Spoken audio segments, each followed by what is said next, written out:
Breaking news. Gannavaram మాజీ MLA Vallabhaneni వంశీని కస్టడీకి కోరుతూ పోలీసులు పిటిషన్ దాఖలు చేశారు. దీనిలో తప్పులు దొర్లాయి. కస్టడీ పిటిషన్లో టెక్నికల్ మిస్టేక్స్ ఉన్నట్లు న్యాయమూర్తి గుర్తించారు. మార్పులు చేసి మరోసారి కస్టడీ పిటిషన్ దాఖలు చేయాలని పోలీసులకు ఆదేశాలు జారీ చేశారు. దీంతో పోలీసులు అప్రమత్తమయ్యారు. కాసేపట్లో మరో పిటిషన్ దాఖలు చేయనున్నారు పోలీసులు.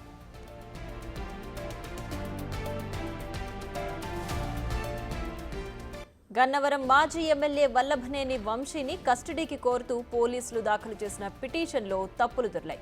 కస్టడీ పిటిషన్లో టెక్నికల్ మిస్టేక్స్ ఉన్నట్లు న్యాయమూర్తి గుర్తించారు. మార్పులు చేసి మరోసారి కస్టడీ పిటిషన్ దాఖలు చేయాలని పోలీసులకు ఆదేశాలు జారీ చేశారు.